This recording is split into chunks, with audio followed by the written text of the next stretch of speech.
How's everybody doing? My name is Anthony Brian Logan, and today we got to talk about a Bernie bro, or I guess in this case, the appropriate term would be Bernie sis, going way over the line in real life, not just on the internet like some defenders of the Bernie bros have been saying over the past 24 to 48. Now, of course, I do have video of this, but before we get into it, I got to back up a little bit here to explain what's happening in the scene. The Bernie sis is outside of a Democratic Party chairman's house in Nevada demanding a few things. I guess she doesn't want a repeat of 2016 when Bernie got the election stolen from him. Now, let's go ahead and get into the video. After we get done with that, I'll talk about what was said and done in a little bit more detail. I'll give you my full analysis, my 2 cents, and then I'll wrap it on up with a nice bow on top. So without further ado, let's go ahead and roll it. McCurdy, chair of the Nevada Democratic Party. I came all the way to Southeast LA to say hello to you. I'm sure I'm concerned about Nevada caucuses. We're just here because we don't want to repeat of 2016. I can hear her voice way down there. And I want assurances that there isn't going to be any shenanigans going on tomorrow. All right, so you saw that, you heard that. Now, this is totally crazy. Elephant in the room straight from the beginning. If it were me and you're outside my house, flashing lights on the bullhorn, screaming at me, I'm getting my gun right away. But you know what? I'm going to be a responsible person. I'm calling the police immediately because I don't know what's going on. I don't know if you are by yourself, if you got a whole team with you. I don't know what's happening. I'm not trying to get caught up, so I'm calling the police, number one. Number two, I'm getting my gun, straight up. I'm getting my rifle, and I'm going to put the laser sight right on your chest, okay? Now, I know I can't shoot you from inside. You know, I'm not protected by the law, this, that, and the third, but I don't know if you're going to come in the crib, if you're going to try to firebomb it, if you're going to shoot me, if you got a bunch of guns. I don't know. You could have a hand grenade for all I know because you're behaving erratically. It's at night. You are flashing lights on my window. It ain't going to happen. Now, some are going to say free speech, free speech. Well, look, okay, I'm all for free speech. You can say what you want. You can quote unquote protest, but don't come to my house. Do not come to my house because I didn't invite you, number one. And number two, I don't know what you're going to do. My life is in jeopardy in my mind when a person comes to my house that I did not invite, that's being very aggressive. I don't know what's going on. So the best bet for everybody involved, especially for those that are coming to the house, is just not do it. If I'm an elected official and you want to protest me at a speech, a public gathering, at my office during business hours, that's fine. But if I'm laid up in the house watching Netflix, hanging out with my youngins and my lady and all this, that, and the third, you coming up there talking about come outside with the no, I'm getting my gun right away. Straight up. Now, let's get into the specifics of this particular case. The Bernie sis, or the self-described burner, is a young lady by the name of Maria Estrada. She comes from LA. Well, I call her young, but she could be old, judging by a picture on the screen before you. But that's a different story, and I'll move on. The point is that she is from LA, and she brought a bunch of other quote-unquote burners with her, if I'm not mistaken. I think I read that somewhere. They started in California. They went to Secretary of State's house, and then they went to the Democratic Party chairman's house there, saying some of the same things, trying to quote unquote protect Bernie.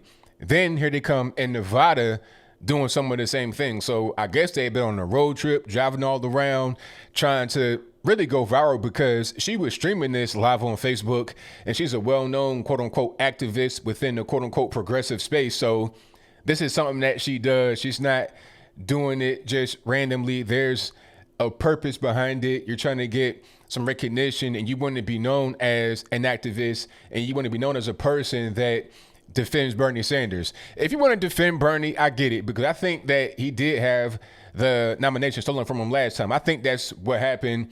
That's not really a doubt in my mind. Can I prove it? Maybe not, but that's just how I feel. That's just my opinion about what happened in 2016. However, when you go to somebody's house, you're just going way over the line. Matter of fact, the Democratic Party chairman's house that they were outside of in Nevada, which is where the video was shot, His name is William McCurdy, and I'll place his picture on the screen before you. He came outside and confronted at least the Bernie sis, maybe some others that were out there talking about you've gone over the line.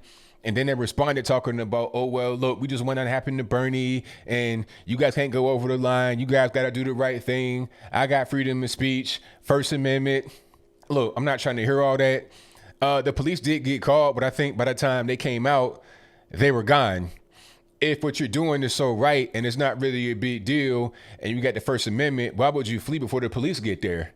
Okay, you know you got a certain window to be able to screech at this person before the police come, and then you're going to get arrested. Really, that's trespassing right there. If you are approaching my doorstep, it's going to be a problem. I think Andy No had a situation happen to him.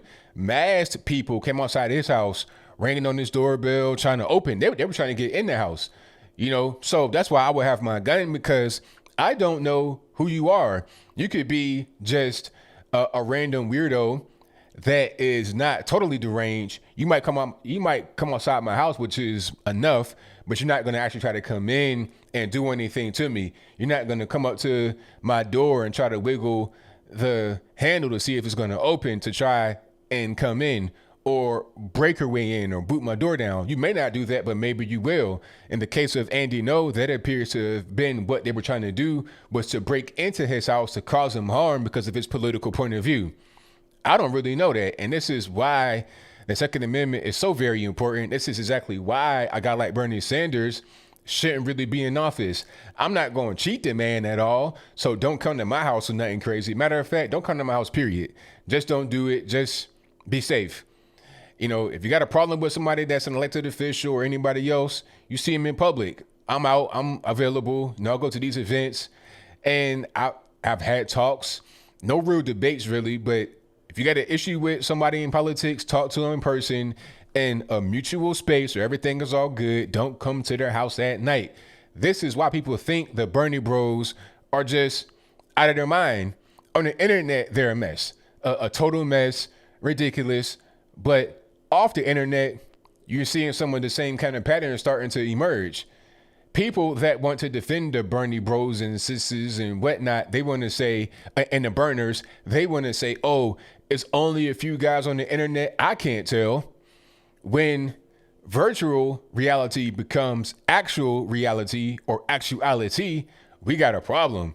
The virtual issue is bad enough because you can do real damage through virtual reality. You have people's accounts getting hacked and you got money being stolen. At that point, you've crossed beyond virtual reality and gotten into reality. You may do a thing that can only be done online, but it affects somebody's real life. Online banking is only online, but if you hack into somebody's account and you take their money, that affects them in real life. They're not able to eat in real life. They're not able to pay their bills in real life. They're not able to provide housing for themselves in real life based upon what you did online. So there is a connection to the online world and the offline world, a very strong one at that.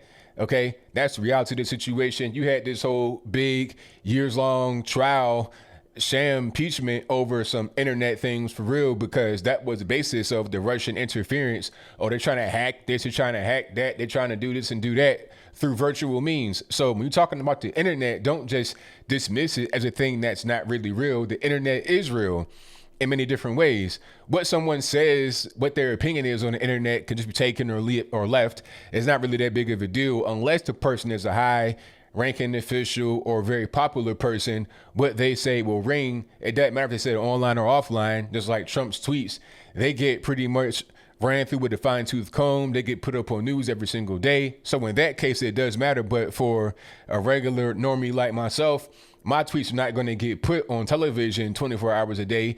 I might have a tweet that goes viral. They talk about me for about 5 seconds and they move on. That's kind of how it goes. But when you are an elected official, an important person, the internet world is very much connected to the offline world, although it is connected to a lesser extent for the regular, average, everyday person. So as I close, I want to say this.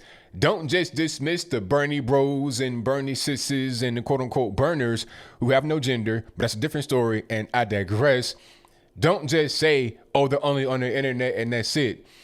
Look at things they do in real life. Look at the pandemonium many of them cause in real life. Look at some of the Project Veritas undercover tapes where you got guys in the Bernie campaign, volunteers or whatever it is, talking about, yes, I'm part of Antifa. Yes, I'm a democratic socialist. Yes, I'm violent. So what? And it is what it is. If Bernie doesn't win Milwaukee, we're going to burn the streets. Talk about guys like that. You're talking about clear and present danger. My goodness. We see plenty examples of that over on the crazy Bernie far left. But I think I'll leave that right there for now. And what say you? How do you feel about quote unquote protesters showing up outside of elected officials' houses, uninvited at night with cameras and flashlights and whatnot? It goes back to a time when, remember, some people came to Mitch McConnell's house. I think Nancy Pelosi or Maxine Waters had said something about Mitch McConnell. They were kind of going on the rant, and that may have inspired these young nut jobs to go to their house, and they caught Elaine Chao outside, and she beat him in the head with her heel. That was hilarious. But aside from that funny moment, how do you feel about that? Because look, you could say, I've been elected, I represent the people, it's my job to hear their voice. First Amendment, cool. But there's a certain cutoff. You can't come inside my house because you voted for me and you want to talk to me. You know, I can say, all right, I'm not talking to people right now. I'm in my house. I'm home. This is private. You can't just run up on me like that. You know, try going up in the White House like that. Try going to Barack Obama's house like that or the Clinton's house like that. They couldn't even get Hillary Clinton served with papers from a lawsuit because they were turned away by Secret Service. You can't just do whatever you want, okay? The moral of the story is, for the entire video, is don't come to anybody's house uninvited. Don't do it. If you got a problem with somebody, talk about it in a public space in a civil way. That's it. Things like this are the kind of events that make Bernie's electability go down. Okay, we see what the Bernie bros are about. We're not really with that. We're just regular, everyday people, and we're trying to keep it that way. But whatever your comments are, please let me know in the comments below. And that's all I got to say for this video. If you like what you heard, please comment, rate, share, and subscribe. Peace.